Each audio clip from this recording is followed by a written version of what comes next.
பல்கலை சமுதாய வானொலி நேயர்கள் அனைவருக்கும் வணக்கங்கள்.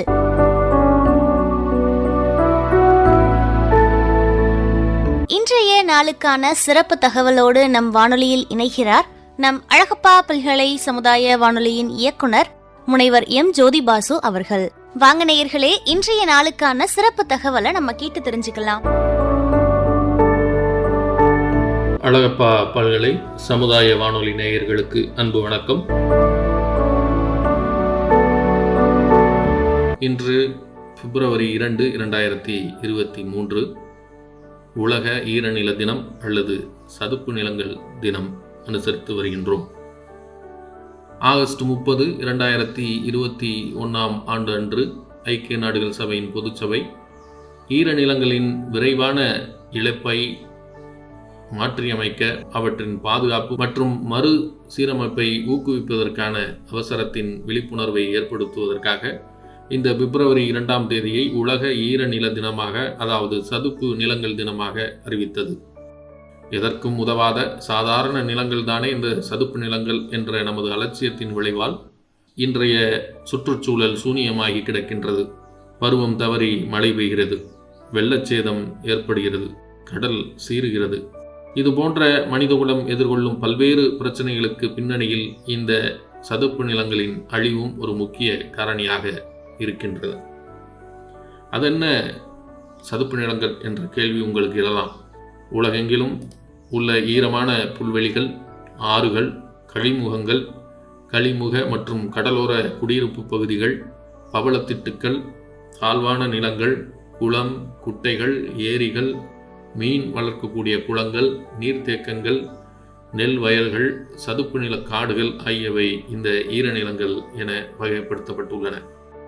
கடலுக்கும் நிலப்பகுதிக்கும் இடையே ஆழம் குறைந்த, ஆண்டு முழுவதும் நீர் தேங்கியிருக்கும் நிலப்பரப்புகளை சதுப்பு நிலங்கள் என்று அழைக்கின்றோம்.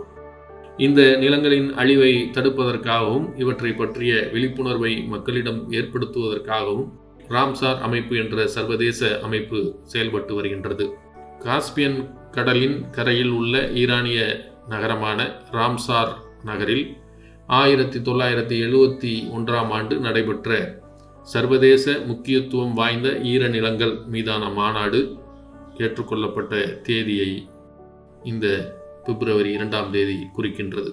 பாதுகாக்கப்பட்ட பகுதிகளின் பெயர்கள், பயனுள்ள கொள்கைகளை செயல்படுத்துதல் மற்றும் அறிவை பகிர்ந்து கொள்வதன் மூலம் இந்த மாநாடு நாடுகள் தங்கள் ஈரநிலங்களை பாதுகாப்பதற்கும் அவற்றை புத்திசாலித்தனமாக பயன்படுத்துவதற்கும் நடவடிக்கைகளை எடுக்க உதவுகின்றது.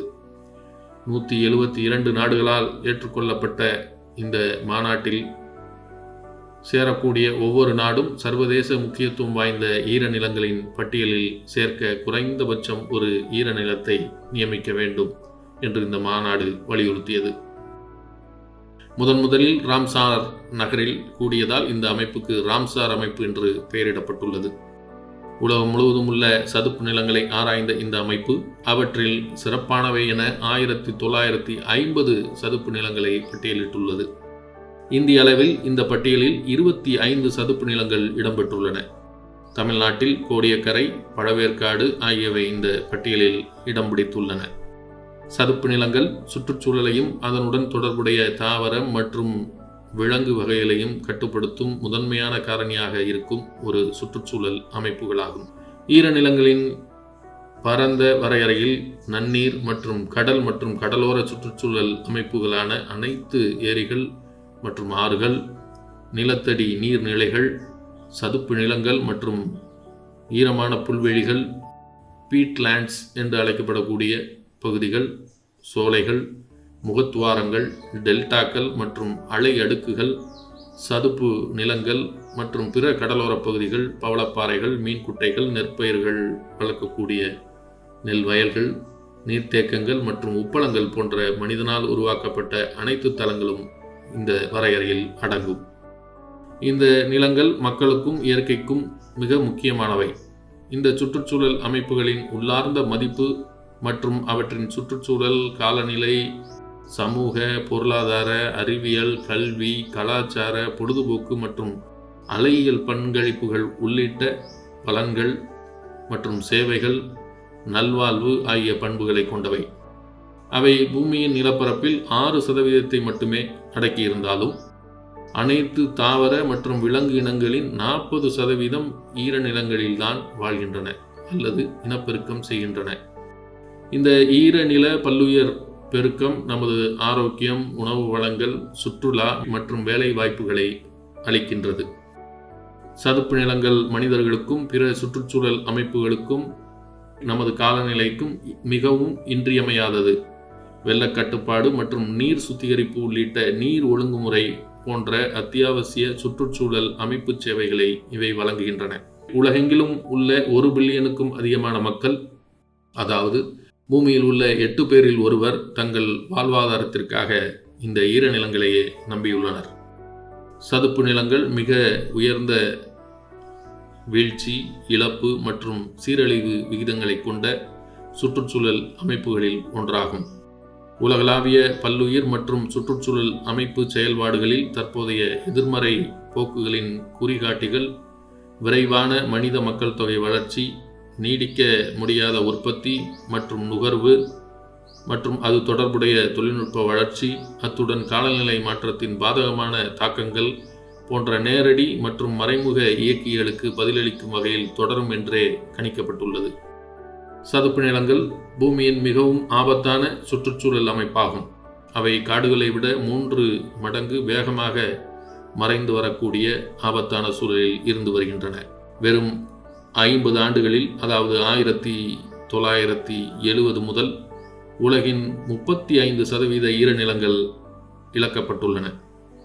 சதுப்பு நிலங்களை இழக்க வழிவகுக்கும் மனித நடவடிக்கைகளில் விவசாயம் மற்றும் கட்டுமானத்திற்காக வடிகால் மற்றும் நிரப்புதல், மாசுபாடு, அதிகப்படியான மீன்பிடித்தல் மற்றும் வளங்களை அதிகமாக சுரண்டுதல், ஆக்கிரமிப்பு இனங்கள் மற்றும் காலநிலை மாற்றம் ஆகியவை அடங்கும்.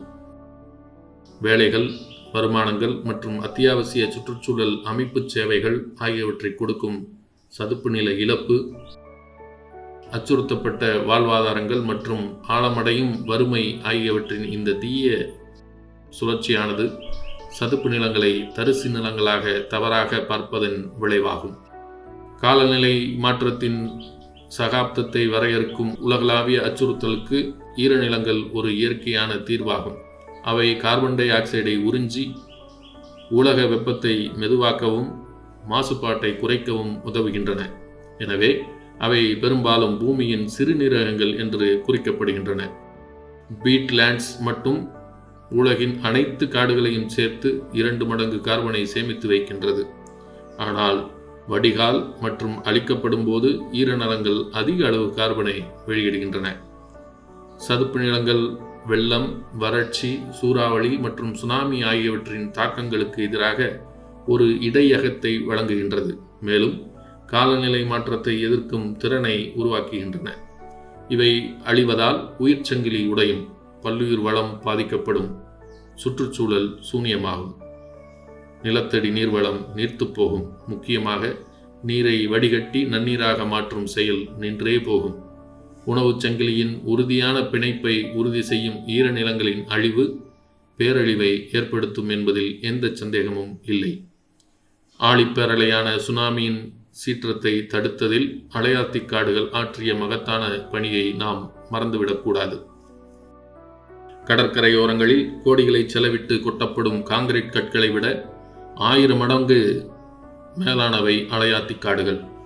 நத்தைகள், சேறு நண்டு, சிங்கி இறால், பால் இறால், நீர்ப்பல்லி, கடல் புல், ஆக்காட்டிக் குருவி, வெண்கொக்கு, ஊரி, நாரை, கண்டச்சிப்பி, மீனினங்கள் என ஆயிரக்கணக்கான உயிர்களின் உறைவிடமாக இருப்பவை இந்த ஈரநிலங்கள்.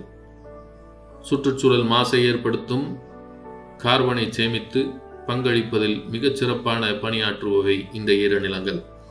சதுப்பு நிலங்களை மதிப்பிடுவதற்கும் முன்னுரிமை செய்வதற்கும் அரசாங்கங்களையும் சமூகங்களையும் ஊக்குவிப்பதற்காக மனநிலையை மாற்றுவது ஒரு முக்கிய சவாலாக அறியப்படுகின்றது. சதுப்பு நிலங்களின் விரைவான இழப்பை மாற்றியமைக்க மற்றும் அவற்றை பாதுகாத்து மீட்டெடுப்பதற்கான நடவடிக்கைகளை ஊக்குவிப்பதற்காக தேசிய மற்றும் உலகளாவிய விழிப்புணர்வை நாம் ஏற்படுத்துவது அவசரமாகின்றது. இந்த முக்கியமான சுற்றுச்சூழல் அமைப்புகளை பற்றிய மக்களின் புரிதலை அதிகரிக்க உலக ஈரநிலங்கள் தினம் ஒரு சிறந்த நேரமாக அறியப்படுகின்றது. சீரழிந்த ஈரநிலங்களை புத்துயிர் அளிப்பது மற்றும் மீட்டெடுப்பது என்பது இந்த 2023ஆம் ஆண்டிற்கான கருப்பொருளாகும். இந்த 2023ஆம் ஆண்டிற்கான ஈரநிலங்கள் தினத்தின் கருப்பொருளானது சீரழிந்த ஈரநிலங்களை புத்துயிர் அளிப்பது மற்றும் மீட்டெடுப்பது என்பதாகும். இது ஈரநிலங்களை மீட்டெடுப்பதன் முக்கியத்துவத்தை எடுத்து காட்டுகின்றது. ஏனெனில் நன்கு மீட்டெடுக்கப்பட்ட ஈரநிலங்கள் அசல் இயற்கை ஈரநிலத்தால் செய்யப்படும் பல சேவைகளை உடனடியாக வழங்க முடியும். நடவடிக்கை எடுப்பதற்கும் நிதி, மனித மற்றும் அரசியல் மூலதனத்தை முதலீடு செய்வதற்கும் ஒரு அவசர அழைப்பு இந்த ஆண்டு உலகின் ஈரநிலங்களை முழுவதுமாக மறைந்து விடாமல் காப்பாற்றவும் நாம் ஏற்கனவே இழந்தவற்றை மீட்டெடுக்கவும் வேண்டுகோள் விடுத்துள்ளது. இந்த ஈரநிலங்களை எந்த வகையிலும் சேதப்படுத்தாமல் பாதுகாப்பது நம் ஒவ்வொருவரின் கடமையாகும். நம் எதிர்கால பாதுகாப்பை மனதில் கொண்டு இதனை நாம் அனைவரும் செய்தாக வேண்டும் என்பதே இந்த உலக ஈரநில தினத்தின் மூலம் உங்கள் முன் வைக்கப்படக்கூடிய வேண்டுகோளாகும். நீங்கள் அனைவரும் எங்களோடு இணைந்து நிச்சயமாக அதை செய்வீர்கள் என்று நாங்கள் நம்புகின்றோம். ஏனென்றால் நம் அனைவரது மனமும் ஒரு ஈரநிலம்தானே. நன்றி, வணக்கம்.